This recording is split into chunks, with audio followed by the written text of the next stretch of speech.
Hey guys, Paul here, the Impulsive Culinarian, and in this video I want to talk to you about my Indonesian beef rendang recipe. So folks, welcome to part 2 of my Southeast Asian recipe series. I'm having such a blast! This is amazing learning experience for me. The kitchen has never been so flavorful and full of crazy, weird ingredients. And so let me tell you about a couple of them right now. In this recipe, before I get into the ingredient list, you're going to see something called, I just want to make sure I get it right, galangal.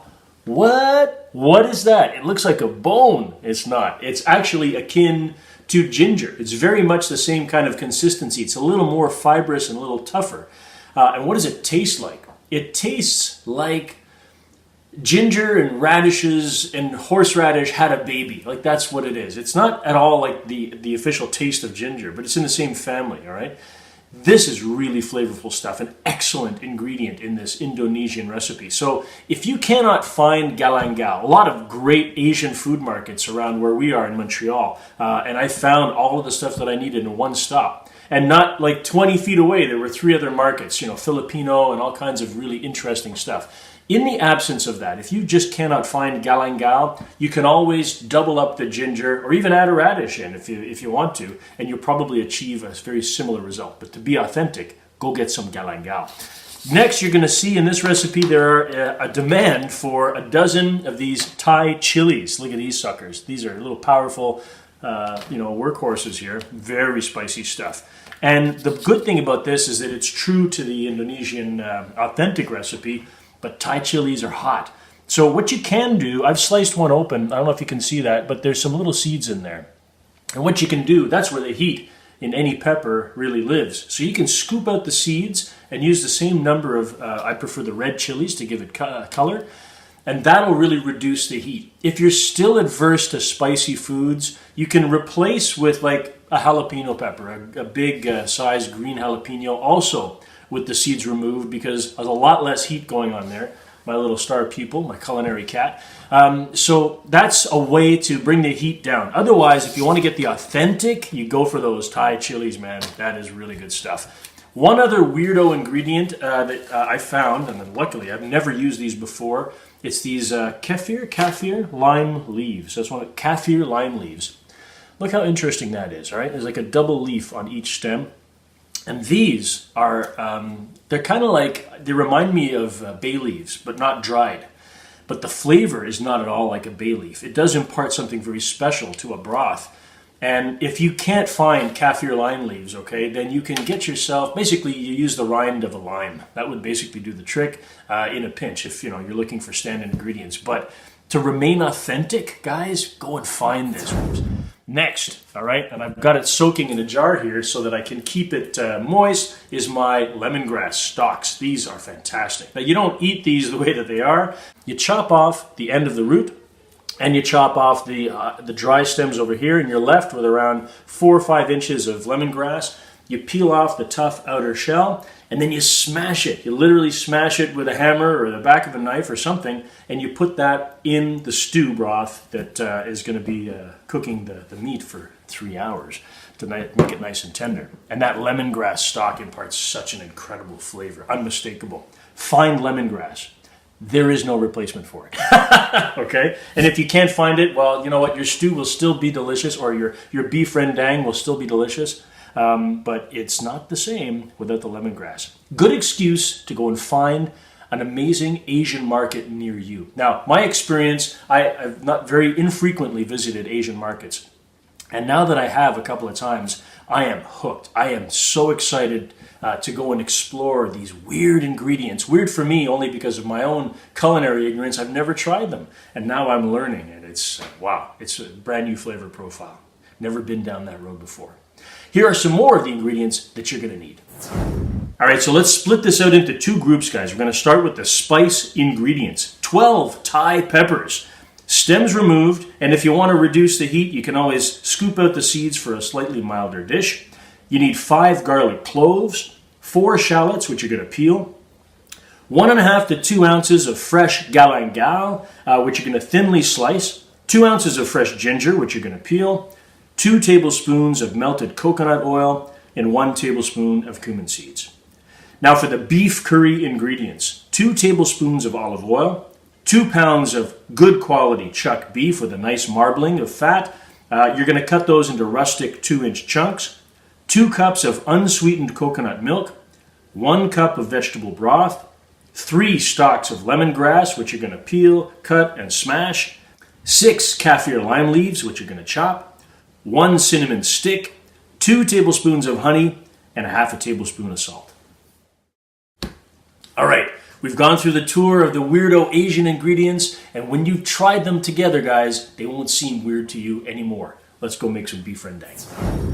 So Indonesian beef rendang, guys, this is fantastic. I just love this recipe. Now, I can attest to the fact that having tried it with real, 12 chilies with the seeds in, I know the sort of the top spice level of this. Now, I don't mind it. I do enjoy a spicy meal now and then, but I gotta be honest, it's hot. It's very hot. So what I am gonna do in this one that I'm doing for the video, I am gonna take out the seeds so that more people in my immediate family can actually enjoy it. There's only a couple of people that really like hot spice in my entourage. So I'm gonna reduce it significantly by taking out the seeds. But if you really do enjoy spicy food, leave them in, guys. You will not be disappointed. So right now what we're doing is we're taking all of the spice ingredients and we're getting them in a food processor to make a spice paste. Let's get prepping. So there my 12 Thai chilies have been de-seeded and de-stemmed. So that's all the heat right there. That's basically 3/4 of the temperature in any kind of chili dish comes from the seeds. So now that that's done, let's move along. When you're done cutting up those chilies, do not rub your eyes. Wash your hands. Or you'll be in for a bad surprise. All right, so for this infamous galangal, you want to get a good peeler, guys, all right, a nice sharp one, and peel off the edges of that galangal root so that you see that, sort of softer interior. Get rid of the outside husk. And then you want to chop it into sort of 1/8 of an inch slices against the grain so that you can give your food processor a chance to break it down. It's a lot tougher than ginger, so let's help this thing along. All right, so now we've got all the ingredients of the spice mixture set to go. That infamous galangal, the much softer ginger, a bunch of shallots, 4 nice and peeled, 5 or 6 cloves, depending on the size. Don't be shy, guys. Go for big cloves. Those chili peppers, of course, which are seeded and a lot less hot, but you can leave the seeds in. My cumin seeds, which are going to go in, a tablespoon of those. And last but not least, the coconut oil, which I'm going to melt now in the microwave and get all of that into the food processor. All right, so let's melt the oil for around 30 seconds in the microwave.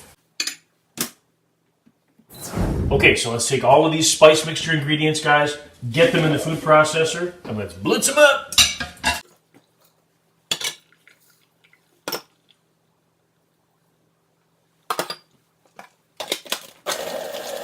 So this stuff has a tendency to stay chunky for a while and stick to the sides, so get yourself a cake spatula, scrape it down 3 or 4 times, and you should start to see it's going to convert into a beautiful spice paste. You may want to wear goggles when you're mixing this stuff, guys. Oh, wow. Yeah, that'll wake you up. Better than a cup of coffee. So guys, wear a mask if you plan on getting anywhere close to this mixture. Right? It is very powerful stuff. Raw onions and raw garlic, Thai chilies. So there you go. That's the paste consistency you're looking for. And you can get that out and put it in a clean bowl. Awesome. All right. There's some incredible flavor in there. And this cooked down is the magic mix. So put this aside. And guys, I can't stress enough, be careful. Don't touch this stuff and touch your eyes. Yeah, nasty. You don't want to have that happen. Okay, so set it aside and let's move along. I love going to visit my butcher. I tell him the recipe that I'm working on and I always check and make sure. Chuck beef good? Should I be using short rib or whatever? And depending on what's on special. So this beautiful chuck beef, nice, marbling of fat in there. This is great flavor and it's a perfect stewing meat. So these are kind of big chunks depending on how your butcher is going to sell them to you. I'm going to chop them up into slightly smaller rustic chunks. Season them generously with salt and pepper in a big mixing bowl.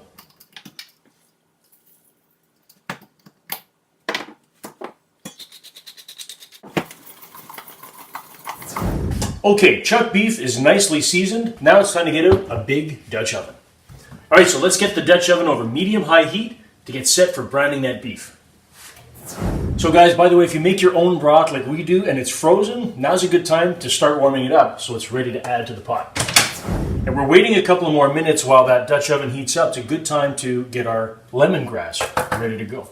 Okay, so I think I may have mentioned it in the intro, guys, but the thing that we want to do with these lemongrass stalks is we want to cut off around 1 inch at the end of the root, and as well as we want to get rid of all those dry leaves and just keep that tender shoot that's in the middle. We're going to have to peel off a couple of leaves. So I'll show you what that's about. Get a sharp knife, chop off the root, then chop off the dry stems. Now the next step is to sort of peel off, there's a couple of tough husks on the outer layer, so you just want to get rid of 1 or 2 of those, not too many, and then what you're left with inside is that sort of pliable, lemongrass shoot that's in the middle, and that's all the flavor. But we're not done. You want to take each one of these soft shoots and you want to pound them. So get a rolling pin, a hammer, an anvil, whatever you got handy. So when they're all cracked up like this, that's going to help all of the oils and the flavors come out of that lemongrass. Yum! And the last bit of prep before we start browning some meat is you want to take 6 big kaffir lime leaves, rinse them off to make sure that they're nice and clean, and chop them up into a fine chop. Guys, the flavor coming off of these kaffir lime leaves when you just chop into them, just unforgettable, really special. Okay, so if you can, try and find them. You will not regret it. Okay, the Dutch oven is nice and hot. Let's get a couple of tablespoons of oil in there.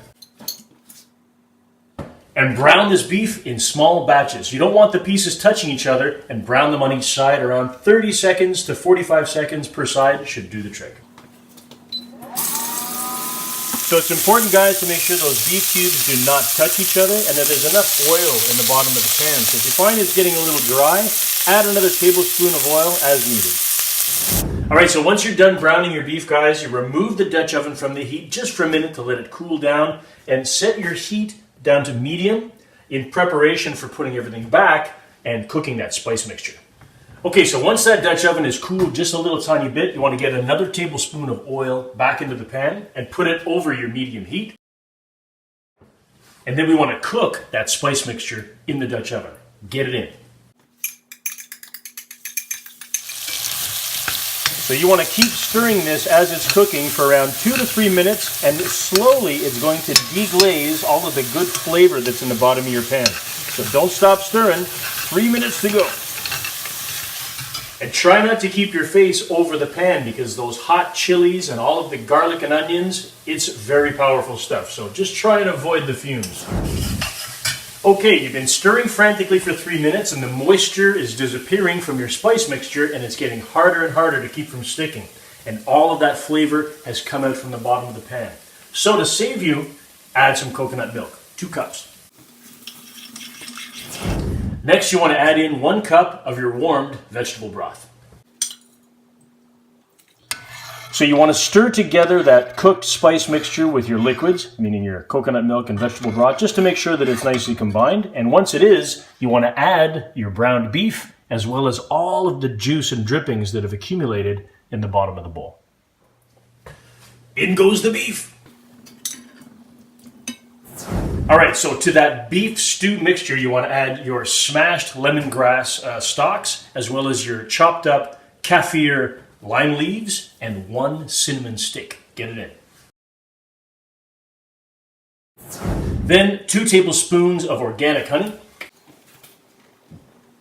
and 1/2 tablespoon of just regular salt. So everything is in the pot, guys. You can mix it up just a little bit to combine that honey and the lime leaves and the salt. You can leave it on medium or bring it up a little bit if you want, just to get it to a gentle boil. When it does start to boil, you want to turn the heat back down to low, cover it, and leave it alone for 3 hours. All right, so now the stewing juices are starting to get to that gentle boil. I'm going to turn down the heat, cover it up, and I'll see you in 3 hours. All right, so 3 hours has gone by and the kitchen smells frickin' awesome. But now it's time to take a spoon and skim the top of the stew. That coconut milk and all the spice mixtures has created a film on the top. So you want to take that little tiny layer off and discard it. Let's get to it. Wow, the aromas coming off that are spectacular. So while you're in there, guys, get a pair of tongs and fish out your sprigs of lemongrass or your stalks of lemongrass, as well as the cinnamon stick. Get all that out. All right, so now that you've skimmed the top of your stew, you've gotten at the lemongrass and the cinnamon stick, get yourself a nice big clean bowl, and with a slotted spoon, take out the beef and set it aside temporarily. All right, so we've fished out all of that beautiful stewed meat that's been in there tenderizing for 3 hours, and now all we're left with is the broth and the seasonings. So now, let's reduce it. All right, so you might want to get a lid on your container of meat if you want. It's not necessary, but that'll help keep it nice and moist. And now you want to raise the heat under your Dutch oven to medium-high. So once this starts to boil, you want to let it boil away until this sauce reduces to almost nothing. The goal is to remove almost all of the moisture. And guys, it's going to take around 30 minutes to do so. So you can get a spoon and stir it occasionally, but basically wait until it gets to almost nothing and then come back to the pot. So we're getting pretty close to 30 minutes of reducing that sauce, about 25 minutes or so, and this is when you want to keep on stirring it so it doesn't start to stick or burn or worse. So pay attention and stir very, very frequently at these last 5 minutes. Well, it might be hard to see because of all the smoke, but this has been reducing for 25 minutes and it's getting nice and thick. This sauce at any given time from this point on is absolutely delicious, but the real traditional version of this recipe demands that we reduce this down to almost zero moisture. So guys, that's what we're going to do. All right, so it's getting very, very thick. That sauce is almost ready. Just before it is, around a minute or two before you think it's going to be done, take that meat and all the juices that are in there, add it back into the Dutch oven so that you can complete the process with the beef in the sauce. Add the beef into the Dutch oven. The beauty of this dish is right in the last couple of minutes of stirring. That meat is so tender that some of it is just breaking apart. It's inevitable, but that's actually on purpose. That's part of the appeal of this beef rendang. It sort of has this little texture to it, and inside there are large chunks of beef that have still not quite fallen apart. Beautiful, beautiful texture. So keep stirring, keep stirring. All right, so there comes a point while you're stirring this rendang and you're gonna realize that there's no more juice or sauce bubbling, really very little, if any. And that is when you know that the long process is over and you are done. Rendang complete. All right, so when you finally finish reducing all of that sauce and the kitchen smells amazing, you wanna take the Dutch oven off the heat and let that cool for around 5 minutes. Now, there's some good news and some bad news. The good news is you're done cooking. The bad news is you may have to wait a little while to get the full effect of this beautiful pungent sauce. It's important to let it rest probably around 24 hours in the fridge to really let the flavors, get absorbed into the meat. You can serve this right away. There's no doubt about it. It tastes fantastic. But I know for a fact that leaving it overnight and eating it for dinner the next day, it's even better. Like a good spaghetti sauce or something that has a lot of ingredients, they all meld together and they just taste better. So am I going to wait? Well, no, because I'm impulsive. I'm going to have some right now. But trust me, now I'm going to tell you the trick on how to reconstitute your beef rendang after it's been cooled in the fridge overnight. So guys, if you have decided to refrigerate your beef rendang for 24 hours, the best way to reconstitute it is add a tablespoon or so of water and cover it in a shallow skillet like this until it just gets nice and soft and a little bit of that juice is left. This is going to be fantastic. So here you have it, guys, an incredibly addictive and delicious Indonesian beef rendang. Serve this on some coconut rice, and now you're talking. So guys, if you enjoyed this video, be sure to hit that like button and subscribe to the channel. There's 2 more weeks of Southeast Asian recipes coming, and of course, every Saturday is another gluten-free, dairy-free feature recipe, just like this one in the Impulsive Culinarian kitchen. Don't forget my Thursday videos, Thursday nights. I'm always releasing for you guys a quick and easy, healthy recipe, 2-minute little short video. I hope you enjoy those. And of course, every Wednesday, join me for the Wednesday weekly update right here, live from the Impulsive Culinarian kitchen on YouTube and Facebook. I open up a brand new vintage every week, and I hope you'll join me for a drink next Wednesday night. I'll catch you in the next video, guys.